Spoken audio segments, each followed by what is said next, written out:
Hello champions, welcome to pharmacy India. आज बात करने वाले हैं रैंक बूस्टर 9 फिजिकल केमिस्ट्री की, जिसमें हम बात करेंगे स्टेट्स ऑफ मैटर में कितने तरह के लॉज हमें जानने की जरूरत है। इन लॉज को जान के हम अपनी जीपैट की प्रिपरेशन में एक एक बेसिक सी फंडामेंटल कॉन्सेप्ट को जान सकते हैं और अपनी तैयारी को एक नई उड़ान दे सकते हैं। तो चलिए आपको लेके चलते हैं स्टेट्स ऑफ मैटर में, जिसमें कि हम बात करेंगे कुछ इंपॉर्टेंट लॉज की। हम बात करेंगे, सबसे पहले मैं आपसे बता दूं, बॉयल्स लॉ को हम पढ़ने वाले हैं। What is Boyle's law? Boyle's law ये कहता है, सीधी सी बात ये कह रहा है कि अगर आपने टेम्परेचर फिक्स कर दिया है, अगर आपने टेम्परेचर फिक्स कर दिया है किसी कंटेनर में गैस का, तो जो उसका प्रेशर होगा वो इनवर्सली प्रोपोर्शनल होगा उसके वॉल्यूम के, यानी कि P इनवर्सली प्रोपोर्शनल है V के। ये बॉयल्स लॉ है। अगर टेम्परेचर कांस्टेंट है और आपने प्रेशर बढ़ाया है तो वॉल्यूम कम हो जाएगा। सेम टाइम पे अगर टेम्परेचर कांस्टेंट है और आपने प्रेशर घटाया है तो वॉल्यूम बढ़ जाएगा। दिस इज अबाउट कौन सा नियम? Boyle's law. ठीक है, बॉयल्स लॉ क्या हो गया? इसको हम ऐसे भी लिख सकते हैं, P1V1 इनिशियल आपका एक कंटेनर के अंदर जो गैस है उसका प्रेशर जो है वो P1 था और वॉल्यूम V1 था, तो P1V1 equals to P2V2। So this is about Boyle's law. अब हम बात किसकी करेंगे? इसके बाद हम बात करेंगे चार्ल्स लॉ की। चार्ल्स लॉ क्या कहता है? सीधी सी बात करूं, अगर आपने प्रेशर कांस्टेंट कर दिया बच्चों, अगर आपने प्रेशर कांस्टेंट कर दिया तो V डायरेक्टली प्रोपोर्शनल हो जाएगा T के। This is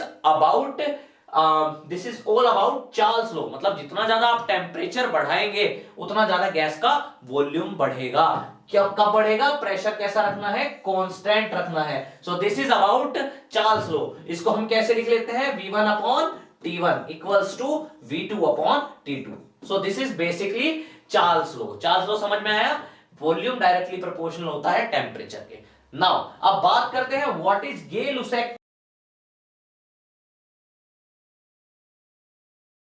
low. गे-लुसैक लो क्या है कि अगर वॉल्यूम कांस्टेंट हो जाए, वॉल्यूम फिक्स कर दिया आपने और आपने क्या किया है, अगर आपने टेम्परेचर बढ़ाया है तो गैस का प्रेशर भी बढ़ जाएगा, यानी कि P डायरेक्टली प्रोपोर्शनल T। अगर वॉल्यूम क्या कर दिया जाए? कांस्टेंट कर दिया जाए। वॉल्यूम कांस्टेंट से मतलब डब्बा आपने बिल्कुल चारों तरफ से बिल्कुल कांस्टेंट तरीके से बंद कर दिया है और आपने इसको हीट दिया, टेम्परेचर बढ़ाया, तो इसका प्रेशर भी बढ़ जाएगा। This is about Gay Lussac law, P directly proportional T। इसको हम ऐसे भी लिख सकते हैं, P1 upon T1 equals to P2 upon T2, है ना? तो this is about Gay Lussac law. I hope आपने गे-लुसैक लॉ को भी समझ लिया होगा। अब मैं आपको लेके चलता हूं अवोगाड्रो लॉ। अवोगाड्रो लॉ ये कहता है कि अगर आपके पास एक पर्टिकुलर स्टैंडर्ड टेम्परेचर दिया हुआ है ना, स्टैंडर्ड टेम्परेचर है और स्टैंडर्ड ही प्रेशर है ना, एक पर्टिकुलर स्टैंडर्ड टेम्परेचर और प्रेशर है, तो किसी भी गैस में जो वॉल्यूम होगा वो डायरेक्टली प्रोपोर्शनल होगा उसके अंदर प्रेजेंट नंबर ऑफ मोल्स के। जितने ज्यादा उसमें नंबर ऑफ मोल्स होंगे उतना ज्यादा उसका क्या होगा? उतना ज्यादा उसका वॉल्यूम होगा, है ना? तो equal volume of all gases, अगर कभी मैं कहूं कि आपसे सारे कुछ गैसेस दी गई हैं और सबका वॉल्यूम इक्वल दिया हुआ है, जो भी गैसेस आपको दी गई हैं, पहले कंटेनर की गैस उसका वॉल्यूम, दूसरे वाले का गैस उसका वॉल्यूम, तीसरे का वॉल्यूम, सारे वॉल्यूम अगर बराबर हैं तो समझ जाइए कि उनके अंदर जो नंबर ऑफ मॉलिक्यूल्स होंगे वो भी कैसे होंगे? बराबर होंगे। अगर वॉल्यूम सब में एक जैसा है तो उनके नंबर ऑफ मॉलिक्यूल्स जो उसमें प्रेजेंट है अलग अलग कंटेनर में, वे भी कैसे होंगे? बराबर होंगे। तो देखिए क्या कहा है, equal volume of all the gases under same condition of temperature and pressure. आपने चार अगर कंटेनर लिए हैं, चारों में वॉल्यूम सेम रखा है, टेम्परेचर प्रेशर सेम रखा है, उस समय पे जो उनके अंदर नंबर ऑफ मॉलिक्यूल्स होंगे पहले कंटेनर में, दूसरे में, तीसरे में, चौथे में, वो सब में क्या होंगे? सेम होंगे। ये बात हमें याद रखनी है। तो V डायरेक्टली प्रोपोर्शनल है, अगर वॉल्यूम हमने बढ़ाया है तो नंबर ऑफ मॉलिक्यूल्स भी बढ़ जाएंगे। इस तरह से भी आप याद कर सकते हैं। नाउ अब बात करते हैं what is ideal gas equation. Ideal gas equation is generally PV equals to nRT.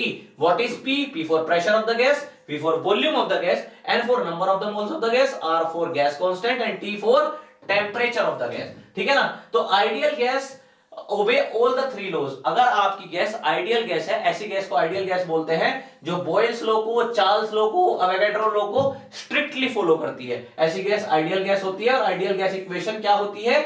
PV equals to nRT। और ये जो R है इसकी जो वैल्यू होती है ये याद रखनी है हमें, 8.314 होती है जूल पर मोल पर केल्विन, है ना, ये आपको याद रखनी है। और दूसरे टर्म्स में भी हम लिख सकते हैं R की वैल्यू को 0.0821 लीटर एटमॉस्फेयर पर केल्विन पर मोल, ये याद रखना है आपको, ये वैल्यू याद रखनी है 8.314 जूल पर मोल पर kelvin. So this is about ideal gas equation. और आइडियल गैस कौन सी होती है? जो स्ट्रिक्टली फॉलो करे किसको? चार्ल्स लॉ को, बॉयल्स लॉ को, अवोगाड्रो लॉ को, इन्हें फॉलो करे तो ऐसी गैस कैसी होती है? आइडियल गैस होती है। तो the gas which obeys the equation, और किस इक्वेशन को ओबे करे, किसे फॉलो करे? PV इक्वल्स टू nRT को at every temperature and pressure. Strictly कोई भी प्रेशर टेंपरेचर हो, इस इक्वेशन से अगर आप उसे एक्सप्लेन कर पा रहे हैं सो ऐसी गैस आइडियल गैस हो जाती है। नाउ रियल गैस कौन सी होती है? आज तक none of the gas present in the universe strictly obey the equation PV equals to nRT। मतलब आज तक कभी यूनिवर्स में ऐसी कोई गैस नहीं हुई जो strictly PV equals to nRT को फॉलो करे। आइडियल गैस मतलब क्या? आइडियल मतलब जिसके जैसा कोई नहीं। तो ऐसा तो हाइपोथेटिकल सिचुएशन हो गई ना, सिर्फ इमेजिन कर सकते हैं। तो रियल गैसेस जो होती है, वास्तविक गैसेस में आपका ये PV equals to nRT हमेशा फॉलो नहीं होता, कुछ टेम्परेचर बदलने पे ये इक्वेशन फेल हो जाती है। ठीक है, सो रियल गैस इक्वेशन जो है यहाँ पे ये आइडियल गैस फेल हो जाती है यहाँ पे रियल गैसेस में, है ना। Hence they are known as real और नॉन आइडियल गैस। आज तक कोई गैस आइडियल हम मान ही नहीं सकते, अप्रोक्स मान सकते हैं, लेकिन क्या होता है कोई भी आइडियल गैस 100% हम नहीं मान सकते, है ना।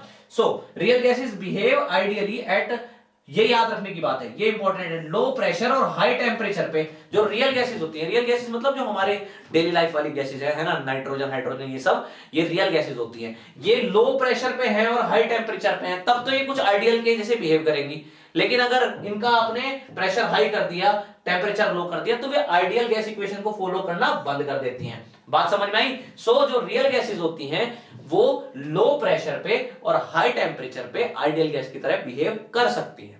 लेकिन अगर हाई प्रेशर और लो टेम्परेचर हो तो उस पे वो कैसे बिहेव नहीं करती? वो PV बराबर nRT को फॉलो नहीं करती। आई होप आपने बहुत अच्छे से सीख लिया होगा what is Boyle's law, what is Charles law, what is Avogadro law, what is Gay Lussac law, what is ideal gas equation and what is ideal gas and what is real gases. I hope आपने इसको बहुत अच्छे से जान लिया होगा। एक basic सी equations हमने यहाँ पे जो है डिस्कस की हैं, बहुत इंपॉर्टेंट है, आपके जीपैट टाइपर के लिए बहुत अच्छा रोल प्ले कर सकती है आपके कॉन्सेप्ट को जानने के लिए। सो आप तैयार हो जाइए, बढ़ते रहिए और इसी तरीके से आगे बढ़ते रहिए और खुद का नाम ऊंचा करते रहिए। सो मिलते हैं नेक्स्ट रैंक बूस्टर में, तब तक के लिए डरने की है क्या बात जब फार्मेसी इंडिया है आपके साथ। Face it, fight it and achieve it with pharmacy India. मिलते हैं नेक्स्ट रैंक बूस्टर में।